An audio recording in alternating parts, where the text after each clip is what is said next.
Hello and thank you for joining me for this edition of News Desk. Just gone by, you were hearing Information Minister responding to some questions from journalists on the reopening of the Kotoka International Airport to international flights and passengers. Among the things that have been said by the Information Minister and other persons responsible for the sector is that this is going to cost, I'm talking about the PCR that passengers are expected to take when they arrive in the country. It's going to cost $150. Dr. Okoe Boye, who's Deputy Health Minister, has been comparing it to other countries within the sub-region because that question was raised. And from the figures he gave, Ghana seems to have a much lower rate. They've also been talking about the time it will take for passengers to go through the entire process of taking that test. And we're told that it will take about 30 minutes. And we've also been told that there will be mandatory wearing of masks at the airport, mandatory hand sanitizing. Let's take you back. We lost the feed for a bit, but we have it now. Today, we're very concerned about aviation because of the vision of His Excellency the President. You recall that during the tenure of President Kufuor, we set up a dedicated sector ministry for aviation. When NPP lost power and NDC came on board, they merged it back into the mainstream transport ministry. When NPP came back to power again, Nana Addo Dankwa decided to set up a dedicated ministry for aviation for a very good reason. That reason simply is that there's great potential in the aviation sector to help the development of this nation, and that's why we set it up. And that's been done with an associated vision of ensuring that we become the hub of aviation in the West African sub-region. Why? It is so because we can create jobs with this sector, we can develop businesses in this sector, we can transform the nation, especially when we set up airport cities within the context of a smart city development agenda. Now, if we're doing this simply to get jobs for people, to transform the development arrangement of the country, why would we want to sell the airport? Why would we want to privatize the airport? Why would we want to resort to management contracts? So I want to make it very clear to the media and to the general public that under the tenure of Nana Addo Dankwa Akufo-Addo, there's not going to be any sale of any airport infrastructure or the Kotoka International Airport whatsoever. We are not selling the airport, we are not privatizing the airport. Indeed, we do not even have a management contract for any company to come and take over the management of the airport. That's not going to happen. What we're working on is to ensure that we expand the infrastructure, to create more opportunities for Ghanaians. Now, the constraint we have is that we have to service a big debt for this terminal building. Minister of Finance cannot shoulder the burden of keep giving us more money every time to develop infrastructure because they've got roads, health, education to deal with. Therefore, we have to look at partnerships. Why are we looking at partnerships? We need to have what we call aviation training organization. In the West and Central African region of the continent of Africa, we do not have any pilot training facility within West and Central Africa. We do not have what we call the maintenance repair organization, which is the training of technicians and engineers to service aircraft. We do not have a dedicated fixed-base terminal, meaning that we don't have a private jet terminal in Ghana. We are trying to set up one. We need a big cargo village. What we have here is relatively small. If you compare us with Ethiopia and other countries in Africa like Egypt, we need to have all those. We do not have the money to do that. We are anticipating going to partnership with all kinds of potential investors, Ghanaian or non-Ghanaians. That will be subjected to whatever national interest that we put ahead of anything else. And in that negotiation, we will not sell the airport, we will not privatize the airport, we're not going to have any management contract. So I want to make that very, very clear, that we are not selling the airport, we're not privatizing the airport. We want to create more jobs, more infrastructure, expansion of the airports in Tamale, in Kumasi, and completing the rehabilitation of Sunyani. We need more jobs. So we need more people, especially those working in the aviation sector now, will be the ones to go there and take up more senior level positions.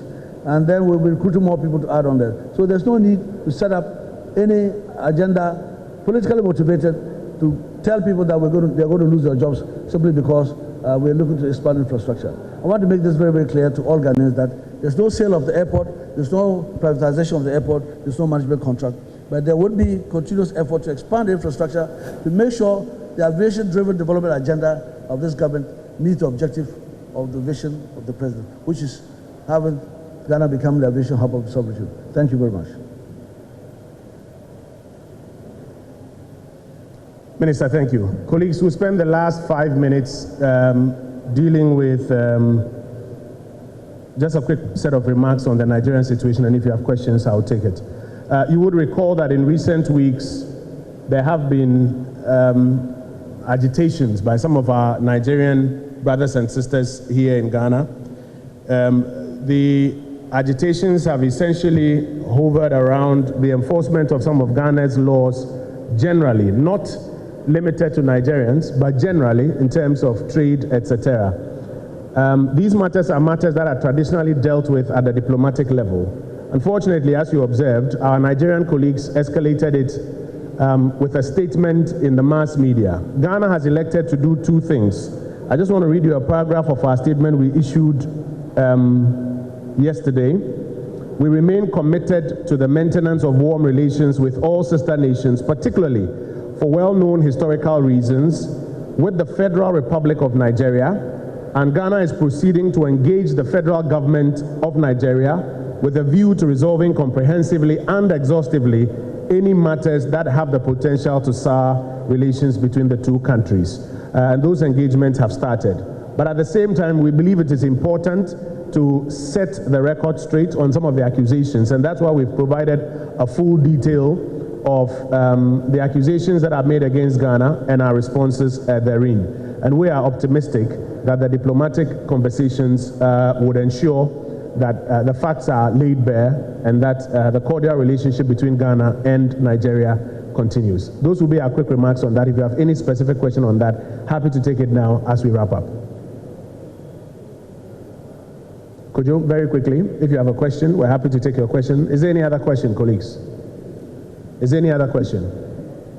Could you, yours perhaps is the only question. Let's take it and let's wrap up.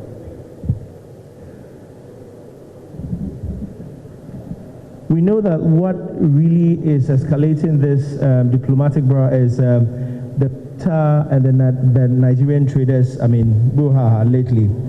The president assured Guta that it is going to get to the bottom of the matter, I think in July or so. What has been done to resolve this, trade war between the Nigerian traders here and then the executives of Guta and Guta members in general? There are discussions that are encouraged between the leadership of Guta and all other persons that are trading in the Ghanaian jurisdiction. It is not a matter of nationality simpliciter. It is a matter of the laws of Ghana and what those laws mean for the kind of business you want to do in Ghana. Government has also been quite clear that there are agencies in this country that are seized with dealing with the laws of this country. So if somebody is not paying their taxes, whether he's Ghanaian or Lebanese or Pakistani or American, the Ghana Revenue Authority, as you have seen over and over again, goes in sometimes to close their shops. It is not because they are Ghanaian or Pakistani or American, but it is because they are not honoring their tax obligations. If somebody is not honoring their EPA obligations, or is not honoring their municipal assembly duties, like happens in your various businesses, the agencies responsible move in to deal with it because it is in breach of that particular law. And it is important that there's clear understanding of that. That is how we are handling it at this point in time. Is there a follow-up question? Very quickly, sir. Thank you very much. Justice Aduboye is the name. I report for the Shinwa News Agency. Can you speak up, sir, so that we can hear you? Okay, yeah. Justice Aduboye is the name. I report for Shinwa News Agency and CNC Television. Yeah, at the core of this Ghana-Nigeria trade brouhaha is the claim that some of our laws go against the ECOWAS protocols. Now, that also applies to the closure of Nigeria's own borders with Benin and Niger some time ago. And so we want to, as citizens of ECOWAS, we would like to know what our governments are doing to ensure that our laws are brought in tandem with the existing ECOWAS protocols. Thank you. Thank you very much. If any international platform enacts a convention or some sort of legislation, the Constitution of Ghana requires that it be ratified by Parliament to become part of what we call municipal law. As we speak, there is none of our laws that is in breach of ECOWAS or WTO rules and regulations. There's none of our laws that is in breach of those. Indeed, there has been occasion for some other countries to report the Republic of Ghana to some international platforms, and it was ruled in Ghana's favor that there's none of our laws that is in breach of those, whether they are ECOWAS or WTO protocols as we speak currently. So we are firmly acting in concert with ECOWAS, African Union regulations, and municipal law in Ghana. It is true that our Nigerian colleagues closed their semi-Krake border, I think from about August last year. We sent a delegation, the minister responsible for trade, the minister responsible for foreign affairs, to the border, to Nigeria to engage with them. We were not successful in that enterprise because they argued that they were protecting their national interest, and we have not been successful in that enterprise. And we continue to engage on that front. But the conversation that Nigerians are being targeted in Ghana is one that we must reject outright, because that is not the situation. If persons are found foul of Ghana's laws, be they Ghanaians, Americans, Nigerians, Pakistanis, the laws of Ghana will apply in that regard. Thank you. Colleagues, we want to thank you for your time. I want to thank the Honorable Minister for Aviation and his deputy, the Presidential Advisor on Health, and the various teams that are here, the Deputy Minister for Health and the Ghana Health Service for being with us. I'm going to ask, as we wrap up, Mr. Kwakwa, MD, will just introduce the resident doctors and port health authorities. And when we are done, we'll consider that as a thank you to you for helping us carry the message across the country today. Mr. Kwakwa.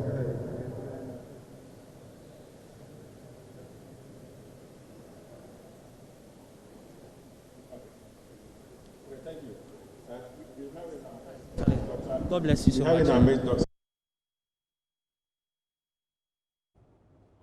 So there you have it, that briefing on Ghana's preparedness to open the Kotoka International Airport to receive international passenger traffic from tomorrow, September 1. And just a quick brief on all that's been said. We are told that every passenger will be given a fresh face mask when they enter the arrival hall of the Kotoka International Airport.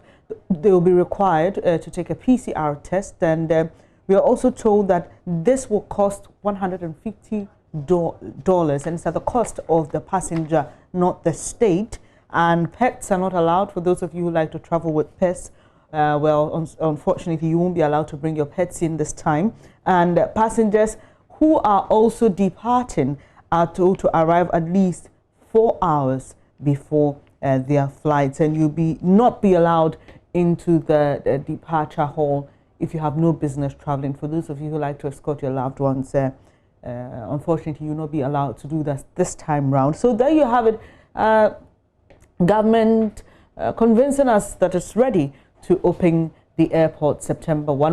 I'm Bernice Abubeidul answer the details now. The Minister of Aviation and officials of the Ghana Airport Company Limited are confident newly introduced measures will ensure health safety of passengers as the Kotoka International Airport is opened to international passenger traffic from tomorrow, Tuesday, September 1. Now, as part of the measures, public health officials can now conduct rapid tests to enable the isolation of passengers who may arrive in the country with the novel coronavirus. Speaking a while ago, acting MD for the Ghana Airports Company, Yakwakwa, said this. We didn't get that done.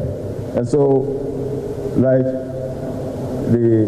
His Excellency indicated yesterday, it takes a maximum of 30 minutes for a particular passenger to go through the entire process, get to Port Health, and there at Port Health, that person is told, because the results will be ready, that he is negative, and therefore he can exit the terminal building and come into the country. If you are positive, like the Honorable Minister just said before me, you go through our medical protocols in the nation, and they'll deal with you.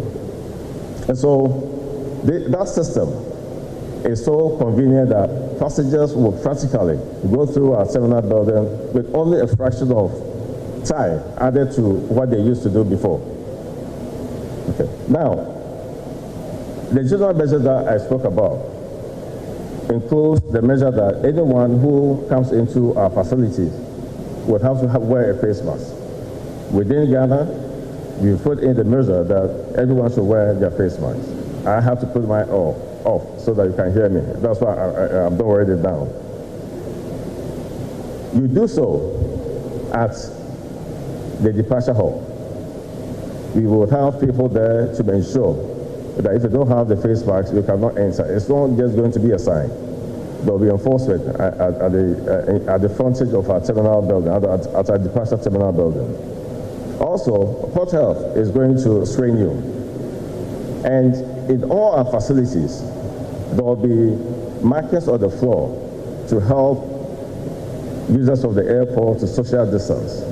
So similarly, during the arrival process, in addition to all these fine processes that we've defined, there will be markers on the floor for people to follow and to safely social distance themselves to prevent the spread of the virus before the test comes out and even after the test comes out, because there will be other agencies working within the terminal building.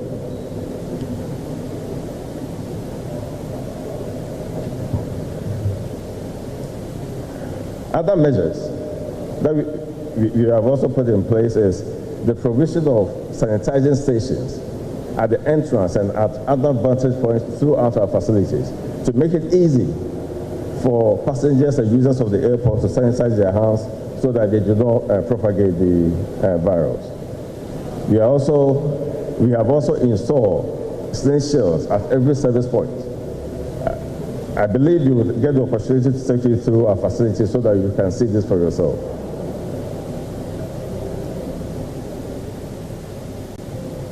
In addition to the sanitizing stations at various vantage points, we also have sanitizers at each service point. So any point that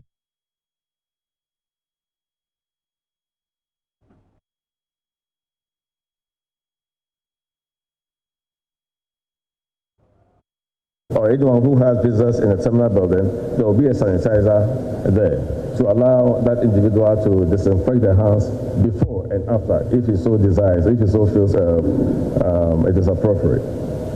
In addition to that, there will be regular disinfection of our facilities to make sure that if there happens to be any virus somewhere, that virus will be killed. Now, to the general public, because social distancing is a good measure against the spread of the virus, we are going to be limiting the people that we would allow to enter our terminal building. And therefore, if you don't have any business in the terminal building, you will not be allowed entry. If you are traveling, or if you are accompanying somebody who is not that well and that person needs assistance, we would allow it. Other than that, you will not be allowed. Another measure is that we are not allowing pets to accompany their owners on flights anymore. And we also encourage online check-in to reduce the contacts at the airport. And last but not the least, passengers are advised to arrive at the airport at least 4 hours before their scheduled flight. I believe you understand it, because there will be various checks to make sure that you are following the various protocols to safeguard the spread of the virus. With this, I thank you very much for your patience and listening. Thank you. So prior to that briefing or address, some cleaning and disinfection was done at the airport. PSC and Emmanuel Safo brings us up to speed with what's been going on at the airport so far. Reporting live from the only international airport in Ghana, the Kotoka International Airport, which will soon be reopened once again to international traffic from Tuesday, the 1st of September 2020. Behind me, as you can see, is large activity by workers of the Zoom Lion Ghana Company Limited, disinfecting the terminal, the only one here that is open to international travel. Lots of this has been going on for the past hour or so. If we move forward to my right also, you can see more men with their chemical supplies ready to disinfect the entire place. We are going to speak to some of the heads here as they work on these particular disinfection exercise. Many of the counters, that's the passport check counters, and in fact all materials at the place have been heavily disinfected against a surge in the COVID-19, as many citizens fear. We were going to speak to some of them and they'll give us clarity on the process ongoing here. Yeah, the chemical is friendly. It is not a chemical which is dangerous at all. It is friendly chemical. As you see, it doesn't corrode. It is not combustible. It means that it cannot catch fire. It has a residual effect. And also, it's a combination of 4 active ingredients which have been put together to form this disinfectant. So it's not going to have any effects on the human beings? At all. This is going to be done quarterly, on quarterly basis. But it will also depend on the schedule of the authorities of the airport. But as recommended by WHO, this has to be continuous. As you can see, it's quite deserted for now. We're expecting that the situation tomorrow will be different. So if you're watching from Europe, or you're watching from any other continent out there, the Zoom Lion has officially declared the place open, just like the president did. They are doing a lot of hard work to disinfect these places. And as you can tell, there is also information on display for those of you who may be coming onto the shores of Ghana on protection from coronavirus. PSN and I are Safo there from the Kotoka International Airport. Let's stay on COVID but move away from the airport. President Okoe Boye has described as unacceptable the alarming drop in the number of people who wear face coverings and masks. During his 16th address to the nation on measures to deal with the coronavirus, he warned that there are laws to deal with anybody caught breaching the COVID-19 safety protocols. I've been reliably informed that in some regions of our country where there are no active cases, some residents are abandoning altogether the protocols, such as the wearing of masks put in place to defeat the virus. Indeed, the high compliance rate with mask wearing of persons surveyed by the Ghana Health Service in some selected areas of Accra, to which I referred optimistically in my last address, has, according to a new survey by the same service, fallen alarmingly. This is not acceptable, as the enhanced hygiene, mask wearing, and social distancing protocols must now be central features of our lives, and they must continue to remain so for some time to come until we see to the elimination of the virus from our country. Let me remind those amongst us who want to continue to disregard these protocols that severe sanctions exist in our laws for such persons who will want to endanger the rest of the population through their actions and negligence. The law enforcement agencies will, where necessary, apply these measures without fear or favor, ill will or malice, and without recourse to a person's ethnicity, gender, or religion. So why are people refusing to wear masks despite evidence of its efficacy in stopping the spread of the virus? Well, I've been joined by Dr. Emmanuel Johnson Owusu-Ansah. He's a lecturer at the Department of Statistics and Actuarial Science, KNUST. He led an investigation into this phenomenon. Thank you, Doc, for joining the show this morning. So tell us what you found in your research. Is it just a blatant disregard for the directive to wear face coverings or masks, or people just don't understand why they have to? Good morning, Benes, and good morning to your channel viewers. I think what the president actually said yesterday was actually true, and a lot of people are just abandoning the protocols that they've put in place to help us, all of us, to get actually the COVID under control. Now, it is quite very worrying that if you go to our marketplace and other places, people are disregarding this blatantly without any reason. But what we have also found out actually indicates that some people actually do have, when it comes to the education on the use of face masks, is quite low. Okay. Because there has been some kind of virtually low rates of advertisement in the use of face masks. Some people also do not actually understand why we use face masks.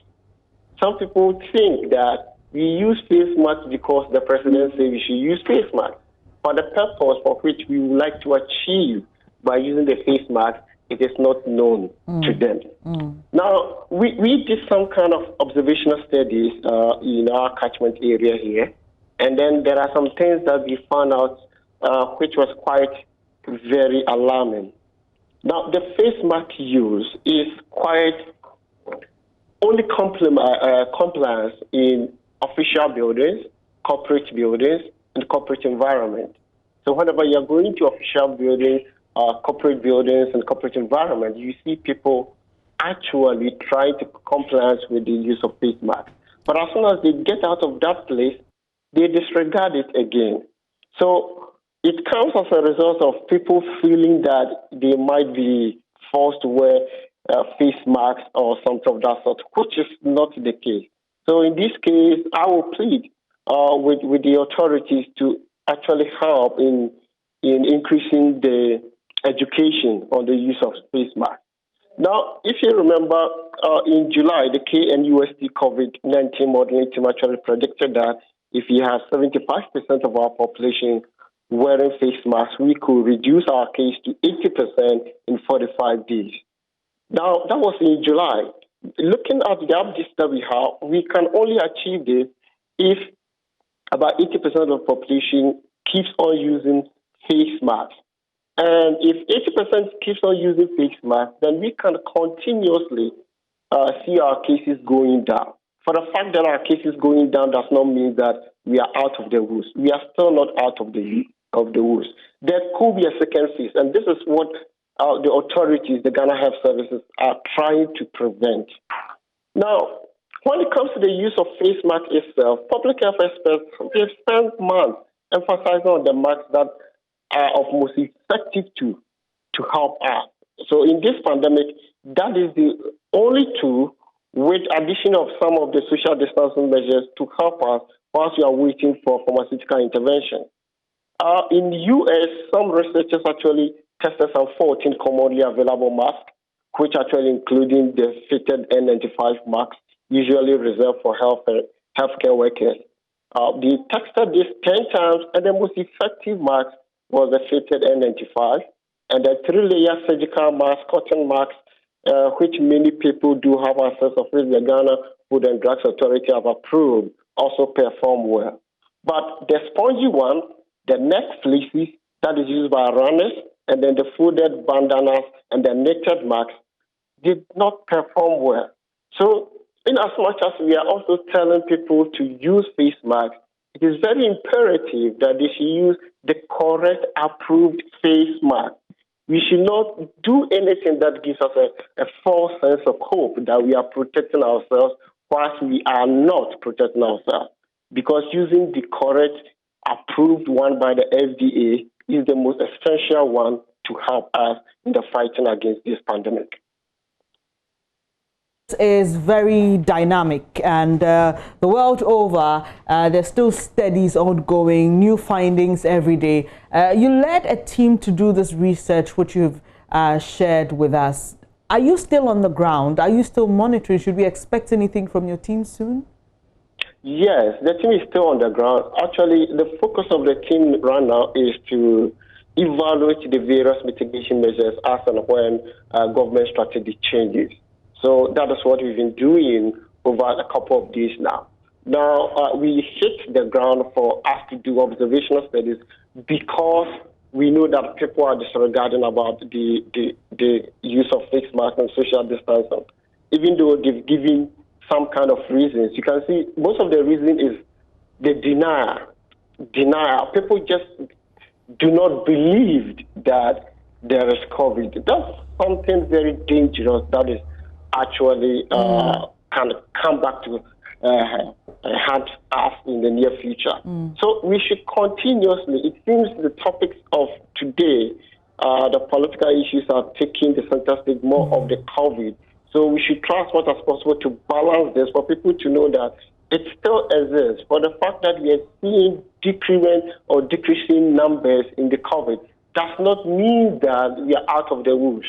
Also, some people also are not wearing masks because they feel so uncomfortable, but that is not a reason, because we need to protect one another. Did that come up in your findings? Was that reason people gave for not wearing the mask, that it was uncomfortable?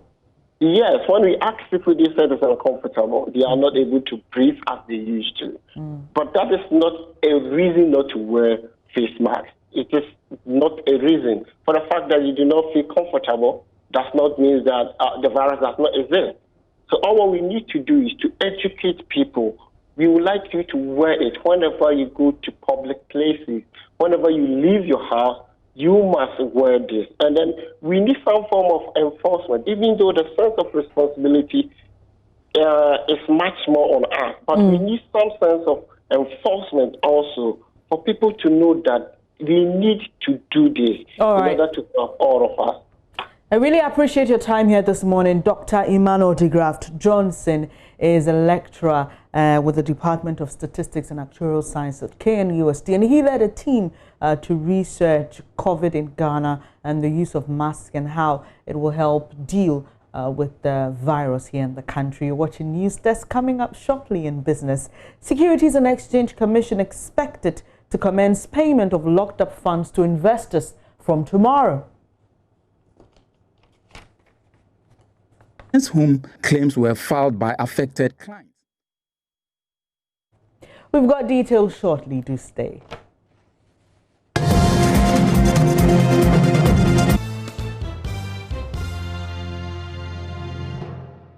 Hello there, it's time for business with me, Charles Aite. Now, the Securities and Exchange Commission, SEC, is expected to commence payment of locked-up funds to investors from tomorrow. Now, this particular development is going to see various investors who've had their funds locked up have their money distributed in this particular instance. There is more in this particular report. Out of the 50 companies whose licenses remain revoked, 3 did not have any claims filed against them. This leaves 47 companies against whom claims were filed by affected clients. According to the SEC, a total of 98,820 claims valued at 10.83 billion cedis have been received as at 26th August of this year. The Commission said it has full access to the records of 40 of these companies, while it has partial access to 1 company and no access to the remaining 6 companies. It explained that validation of the claims filed by the client of the 40 collapsed financial institutions has been completed. It also said it had partial access to records from Black Shield Capital Management Limited, formerly Gold Coast Fund Management Limited. It explained further that Black Shield Capital Management Limited initially failed to assist in locating the server for validation of the remaining 97% of claims until the intervention of law enforcement agencies. Validation for the rest of the customers, however, is ongoing. Meanwhile, Black Shield Capital Fund Management is challenging claims by SEC that it is sitting on the payment of funds by not validating most of the claims of its customers. Away from that, the Ghana Hoteliers Association has called the entire reopening of the Kotoka International Airport in terms of their definition as prudent, especially when the reopening is really going to have a jump in rebound of the association and the business of hotels across the country. We've been speaking to the president of the association, who explained that this particular feat, the reopening of the Kotoka International Airport amid COVID-19, is really going to be in the interest of the hotels industry. Some of our members depend heavily on international travelers for their patronage base. So the continued closure of the international airport meant that their businesses were grounded to a halt. And those who managed to stay open did so at very low patronage. So I believe we are going to see such affected hotels return to business in the coming days or weeks. I watched a video clip on the president's visit to Kotoka International Airport to inspect the readiness of the airport to receive international visitors, and it was quite reassuring. So yes, it is welcome news indeed. And that's it by way of business. I'm Charles Aite.